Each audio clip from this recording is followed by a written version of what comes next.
Bonsoir Patrice. Bonsoir Ndari-Kani. Il est donc question de la gratuité pour les primaires. Oui, précisément de celle qui est en cours en RD Congo en ce moment, la toute première rentrée scolaire de la mandature de Félix Tshisekedi. On le sait, le nouveau président a cette ambition de mettre en place la gratuité scolaire. C'est d'ailleurs une application d'une disposition de la Constitution puisque ça date déjà depuis 13 ans. Et alors, ça se met en place?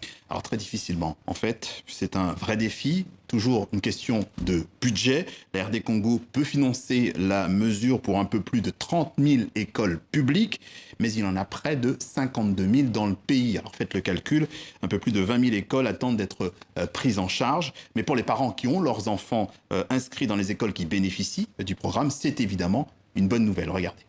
On m'a dit que dans les classes des 7e et 8e, c'est gratuit.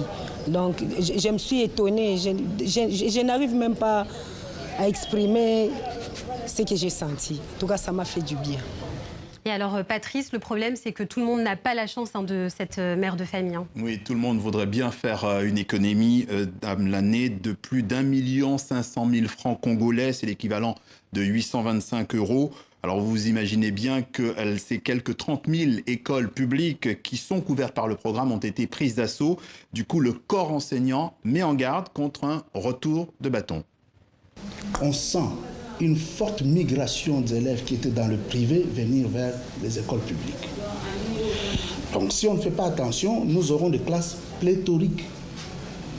Et dans une situation de pléthore, la qualité de l'éducation va être affectée. Voilà, et le corps enseignant a une autre crainte, elle est matérielle celle-là. C'est bien de décréter l'année gratuite, mais il faudrait que ces enseignants qui viennent enseigner les enfants soient bien rémunérés, qu'ils soient quand même en mesure d'avoir un salaire qui les permettra de réunir les 2 bouts du mois. Alors Patrice, ça veut dire que finalement l'État doit prendre correctement le relais sur la partie rémunération. Oui, parce que la charge du salaire des enseignants pesait jusque-là sur les parents d'élèves. Et si on change la donne, avec la gratuité, soit une prise en charge à 100% par l'État, c'est un coût estimé à 4 200 milliards de francs congolais. Ce n'est pas loin de 2,5 milliards d'euros. Et c'est sur le budget 40% du budget total du pays.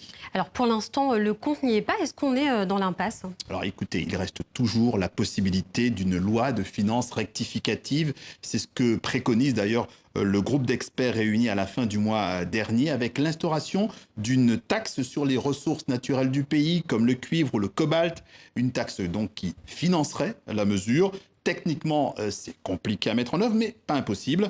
D'autant que sur place, il s'agit de profiter d'une dynamique autour de la déscolarisation. Elle est en recul constant. Selon les chiffres du Partenariat mondial de l'éducation, en 2014, 70% des élèves finissaient leur cycle du primaire, alors qu'ils étaient 29% seulement en 2002. Patrice Ferrus, merci beaucoup. À la semaine prochaine. À la semaine prochaine.